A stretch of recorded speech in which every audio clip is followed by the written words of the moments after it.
మనం ఈ 2025వ సంవత్సరంలో దీపావళి పండగ ఎప్పుడు వచ్చిందో తెలుసుకుందాం. మనకి అమావాస్య తిథి వచ్చేసి అక్టోబర్ 20 సోమవారం మధ్యాహ్నం 3 గంటల 45 నిమిషముల నుండి మంగళవారం సాయంత్రం 5 గంటల 55 నిమిషాల వరకు ఉంటుందండి.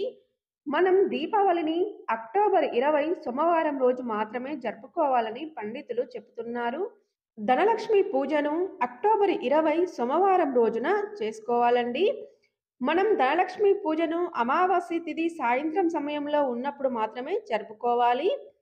అక్టోబర్ 20 సోమవారం ఉదయం మంగళహారతులు ఇచ్చుకొని సాయంత్రం సమయంలో ధనలక్ష్మి పూజను చేసుకోవాలండి. అయితే అక్టోబర్ 20 సోమవారం రోజు సాయంత్రం ధనలక్ష్మి పూజను చేయడం కుదరని వారు అక్టోబర్ 21 మంగళవారం ఉదయం అయినా చేసుకోవచ్చండి. కేదారేశ్వర వ్రతం అంటే నోములను అక్టోబర్ 21 మంగళవారం రోజున చేసుకొని అక్టోబర్ 22 బుధవారం రోజున ఎత్తుకొనవలెనండి. ఇప్పుడు మనం లక్ష్మీ పూజ చేయడానికి శుభ సమయం ఏమిటో తెలుసుకుందాం.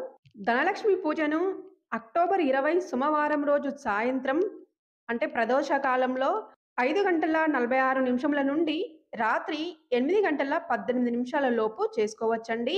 అలాగే మనకి వృషభ లగ్నము రాత్రి 7 గంటల 8 నిమిషముల నుండి 9 గంటల 3 నిమిషాల వరకు ఉంటుంది. ఈ వృషభ లగ్నంలో కూడా ధనలక్ష్మి పూజను చేసుకోవడానికి చాలా అనుకూలమైన సమయం అండి.